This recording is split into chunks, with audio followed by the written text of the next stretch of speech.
Hello, my young learner. Welcome, all of you. Today, we will discuss the story The Storyteller by H. Munro Saki.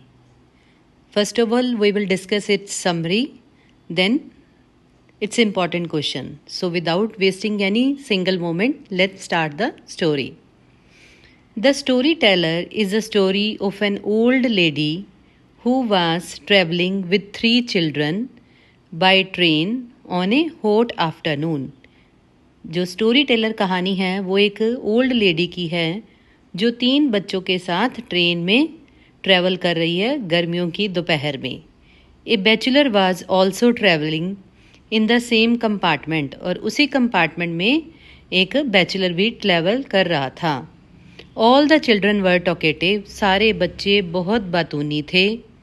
Young girl started singing a song, उन्हीं बच्चों में से एक लड़की थी जो 3 बच्चों में से वो गाना शुरू कर देती है.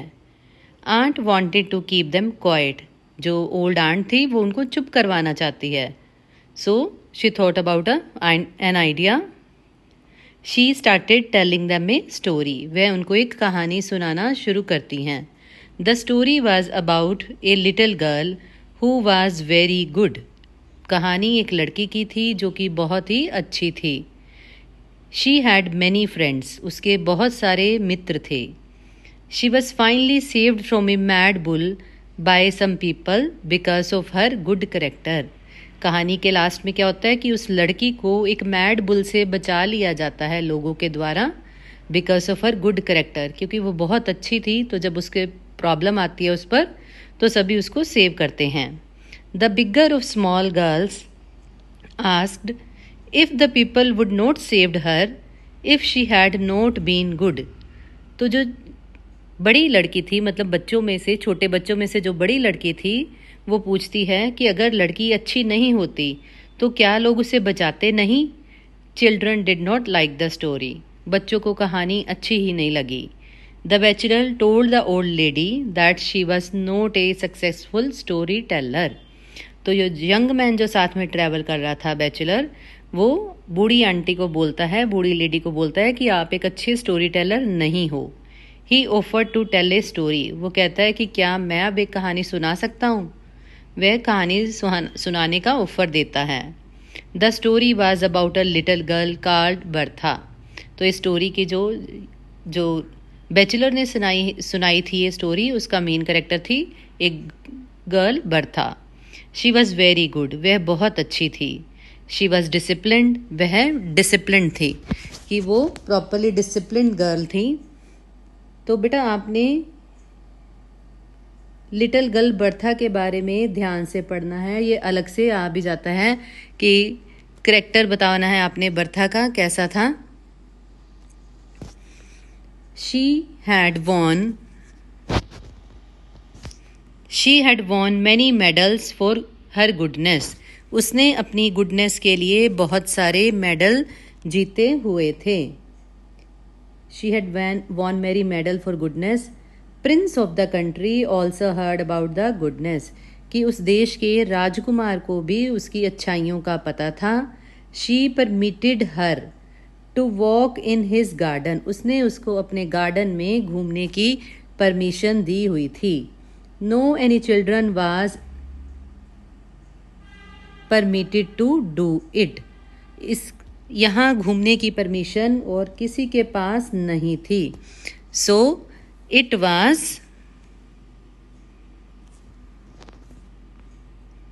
यस, कि उसके अच्छा जो बिहेवियर था उसी की वजह से उसको यहाँ पे घूमने की परमिशन थी.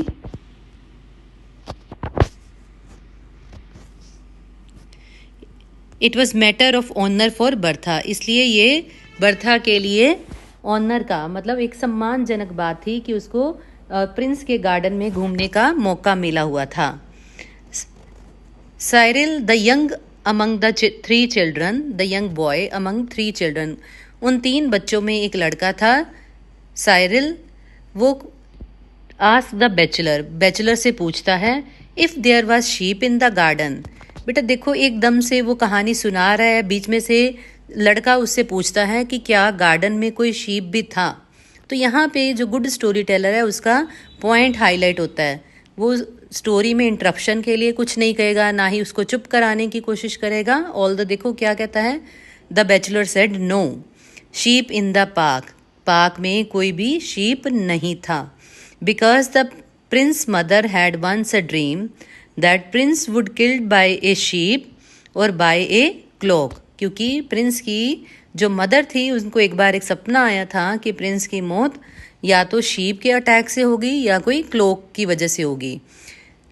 There were lots of pigs in the park, कि वो बताता है कि वहाँ पे कोई शीप नहीं थी, ऑल्दो पार्क में क्या थे, पिग्स थे, पिग्स थे उस पार्क में। देयर वर नो फ्लावर्स, वहाँ कोई फूल नहीं थे। There were ponds having beautiful fishes, वहाँ पर पॉन्ड था, तालाब था जहाँ पर बहुत सुंदर सुंदर मछलियाँ थी। देयर वर पैरट्स, वहाँ पे पैरट्स थे। Bertha walked ups and down and enjoy her self very much, Bertha park की सुंदरता में इधर उधर घूम रही थी और इंजॉय करती थी, कि बर्था को बहुत प्राउड और ऑनर फील होता था। हर मेडल्स क्लिंग्ड अगेंस्ट ईच अदर, उसने जो मेडल्स जीते हुए थे अपनी गुडनेस के लिए, वो इधर उधर मतलब उसने जो ड्रेस पर वेयर करे हुए थे वो एक दूसरे से टकराते थे जब वो चलती थी। मेडल्स उसने साथ में वेयर किए होते थे अपनी ड्रेस पे। Just then a mud colour wolf came there, अचानक क्या होता है, वहाँ पर एक भेड़िया आ जाता है। Bertha started rambling with fear, Bertha डर के मारे कांपना शुरू हो जाती है। The wolf heard sound of the medal, जब वो कांपती है तो उस शिवरिंग से जो उसके मेडल है वो फिर क्लिंग करना शुरू कर जाते हैं, तो वोल्फ को वो मेडल का साउंड सुन जाता है। ही रैन इनटू द बुश, वो बुशेस झाड़ियों में चला जाता है जहाँ पर कि बर्था ने खुद को छिपाया हुआ था। एंड ड्रैग्ड बर्था आउट, और बर्था को बाहर खींच लाता है। एंड एट हर, और उसको खा जाता है। Only her clothes shoes and medals were left, बचता क्या है, सिर्फ उसके कपड़े, उसके जूते और उसके मेडल्स। बर्था को वो खा जाता है। वन गर्ल सेड, तो एक लड़की कहती है, the story had a boring starting, तो लड़की क्या बताती है कि मेरे को स्टोरी की स्टार्टिंग तो बोरिंग ही लगी, क्योंकि it was just like aunt story, कि जैसे आंट ने एक गुड गर्ल की स्टोरी सुनाई थी वैसे ये भी वो सुना रहा है, तो उसको स्टार्टिंग में वो स्टोरी क्या लगती है, बोरिंग लगती है। बट नाइस एंड, लेकिन इसका जो अंत है वो बहुत अच्छा है। Other girl said it was the most beautiful story she had ever heard, दूसरी लड़की क्या कह देती है कि ये तो सबसे ही बढ़िया स्टोरी है, जितनी मर्जी स्टोरीज उसने अब तक सुनी है ये उनमें से बेस्ट स्टोरी है। But aunt did not like it, लेकिन जो आंट थी उसको ये पसंद नहीं आता है। She said it improper story, वह इसको एक इम्प्रॉपर मतलब वो बच्चों के लिए इसको प्रॉपर या उपयुक्त नहीं मानती है। She said it can effect the years of the teachings, कि ये जो उसने सदियों मतलब सालों से जो बच्चों को गुडनेस की टीचिंग दे रही है, वो कह रही है ये स्टोरी तो उस गुडनेस की टीचिंग को ख़राब कर देगी, क्योंकि इसमें लास्ट में क्या हुआ है कि एक अच्छी गर्ल को भी लास्ट में कोई बचा नहीं पाता, वो मर जाती है।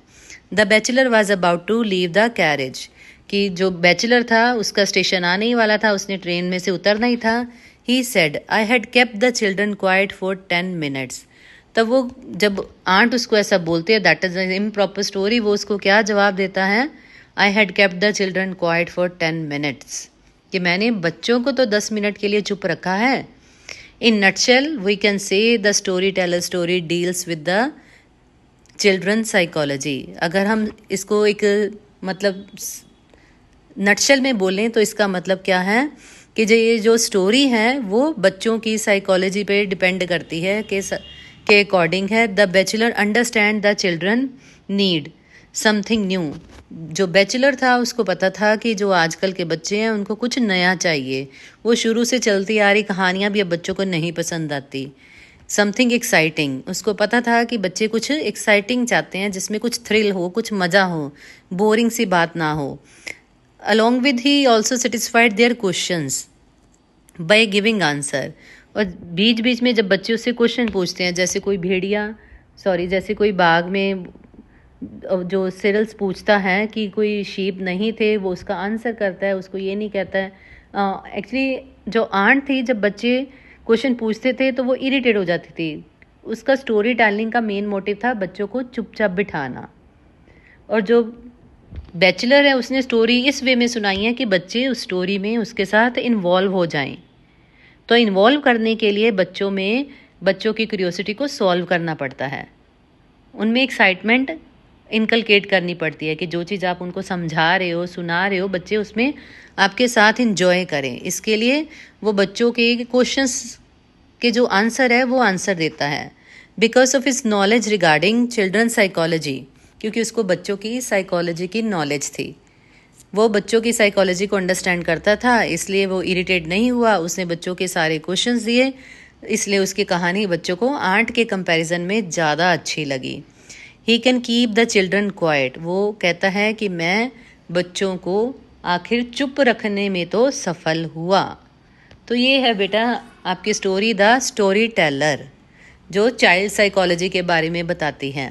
अब इसका जो इम्पोर्टेंट क्वेश्चन आपको आज एग्जाम के पॉइंट ऑफ व्यू से इम्पोर्टेंट है, देख लीजिए। Right A note on the theme of the story teller. Story teller की आपने थीम लिखनी है। इसमें बेटा आपने जो बच्चों के प्रति बिहेवियर है, बिहेवियर टुवार्ड चिल्ड्रन, इसको मेंशन करना है कि ये strict person can't be a good story teller. Strict person होगा, उसको किसी का इंटरप्शन क्रिएट करना ही नहीं अच्छा लगेगा। वो उनको बस कहेगा कि आप जो मैं नरेट कर रहा हूँ उसको सुनो। He will not permitted them to ask the question. और यहीं से एक ड्रॉबैक हो जाता है स्टोरी टेलर का। तो story teller should not be strict, although उसको थोड़ा पोलाइट होना चाहिए, बच्चों की क्यूरियोसिटी को समझना चाहिए, उनके आंसर करने चाहिए। इन शॉर्ट उसको चाइल्ड साइकोलॉजी की नॉलेज होनी चाहिए। Because while you are telling story to children, children ask questions many time, बहुत बार क्वेश्चन पूछते हैं बच्चे। और दूसरा क्या होना चाहिए, यूनिक आइडिया होना चाहिए। बेटा इसको आपने मतलब पहली 7-8 लाइनें ऐसे डिस्क्राइब करके after that you can give the examples of Bertha story कि this is clear by the story of bachelor, story of young girl नहीं, बर्था, स्टोरी ऑफ बर्था, कि बर्था की स्टोरी को आप एक्सप्लेन कर सकते हो आगे। पहले आपने जैसे मैंने बताया कि स्टोरी टेलिंग को चाइल्ड साइकोलॉजी से रिलेट करना है, आफ्टर दैट आपने बर्था की स्टोरी लिखनी है। इन दोनों चीज़ों को मिला के बेटा आपकी थीम बनेगी। सीधा बर्था वाली स्टोरी लिख दोगे तो उससे आपको उतने अच्छे मार्क्स नहीं मिलेंगे जितना आपने पहले ये बताना है कि स्टोरी और story teller should be according to child psychology, कि बच्चों को क्या पसंद है अगर आप बच्चों को स्टोरी सुना रहे हो। आई होप आपको क्लियर हो गया होगा कि आपको आंसर कैसे फॉर्म करना है। नेक्स्ट सेकंड क्वेश्चन देखिए, the author's technique in the story Taylor. इसमें बेटा ये क्वेश्चन ऐसे भी आ जाता है कि write down the story told by the young man और bachelor and also tell about the technique of the author, कि ऑथर की टेक्निक को बताओ, ऑथर ने कौन सी टेक्निक से ये स्टोरी मेंशन की है। तो बेटा जी आपने क्या लिखना है, टेक्निक है जो ऑथर की, स्टोरी टेलर के ऑथर की जो टेक्निक है वो है क्रूड डिडक्टिज्म। क्रूड डिडक्टिज्म का मतलब होता है बेटा जी artistic educational approach. Artistic educational approach, artistic educational approach है ऑथर की इस स्टोरी के लिए। एंड साइनिज्म, साइनिज्म होता है मतलब निंदा भी करना, कि ज़रूरी नहीं है कि एक जो पहले का पैटर्न चल रहा है उसके अकॉर्डिंग ही हम चलते जाएं, ऐसा कुछ भी नहीं है। तो आपने जो स्टोरी की टेक्निक है बेटा उसको ज़रूर याद करना है। Technique, author has adopted the technique of crude didacticism and cynicism. Then aunt, फिर इसके बाद आपने क्या एक्सप्लेन करना है कि जो आंट ने स्टोरी बताई थी वो आपने एक्सप्लेन कर देनी है। फिर after that bachelor story with the unique ending, कि कहानी की स्टार्टिंग दोनों की वही थी कि एक गुड गर्ल की स्टोरी वो भी बता रही है, वो भी बता रही है, पर उसकी एंडिंग क्या है जो हम शुरू से सुनते आ रहे हैं कि do good have good. But bachelor story was with the unique and, unique and थी, मतलब उसने जो पहले वाली स्टोरी थी उसको साइनिज कर दिया था, मतलब उसको उसने एक साइड पे कर दिया था, उसकी आलोचना टाइप कर दी कि ज़रूरी नहीं ऐसा होता कि अच्छे लोगों के साथ अच्छा ही हो। उसने एक न्यू यूनिक आइडिया के साथ अपनी स्टोरी टेलिंग की थी। तो बेटा जी पहले ज़रूर मेंशन करना है कि the author has adopted the technique of crude didacticism and cynicism. Crude didacticism और साइनिज्म ये वेरी इंपॉर्टेंट है, मैंने इसको अंडरलाइन भी किया है, आपने ध्यान से रखना है अपने माइंड में। और साथ में साथ ऊपर मैंने रेड पेन से ये मेंशन कर दिया है कि इसका मतलब क्या है, आर्टिस्टिक एजुकेशनल अप्रोच। इस टेक्निक का मतलब है artistic educational approach, crude didacticism and cynicism. पहले आंट की स्टोरी मेंशन करनी है, फिर उसने इस अप्रोच को अपना के आंट की स्टोरी के एंड को डिनाई करके एक यूनिक एंड दिया है अपनी स्टोरी में। और साथ में क्या होता है कि जब वो आंट उसको बोलती है that was the improper story for the children, वो क्या कहता है, at last the bachelor word that now children would demand for such improper stories from old lady. तो वो क्या मन में सोचता है कि आंट ने मुझे तो बोल दिया ये इम्प्रॉपर स्टोरी है, पर उसको पता है कि अब बच्चे क्या करेंगे, children would demand for such improper story from old lady, कि अब जो बच्चे हैं वो ओल्ड लेडी से, ओल्ड आंट से इसी तरह की इम्प्रॉपर स्टोरी की ही डिमांड करेंगे। क्योंकि वही क्यों पता है, चाइल्ड साइकोलॉजी के अकॉर्डिंग, कि बच्चे समथिंग यूनिक एंड एक्साइटमेंट से फुल ऑफ थ्रिल, ये सब चीज़ें आजकल बच्चों को पसंद है। तो बेटा ये दोनों क्वेश्चन आपके एग्ज़ाम के पॉइंट ऑफ व्यू से मेरे को बहुत इंपॉर्टेंट लगे। आई होप आपको समरी भी क्लियर होगी अच्छी तरह से। तो आपने ये दोनों question, write a brief note of the theme of story teller and the author's technique, इन दोनों क्वेश्चंस के आंसर बेटा फॉर्म करके देखिए कि आप क्या सुटेबल लेंथ लिख पाते हैं, क्योंकि जो आंसर की लेंथ है वो बहुत आपके मार्क्स गेन करने में हेल्पफुल होती है। तो स्टोरी की समरी मैंने आपको अच्छी तरह से समझा दिया, उसी के अकॉर्डिंग ये दोनों क्वेश्चन आप फॉर्म करके देखिए कि आपसे अच्छी तरह हो रहे हैं।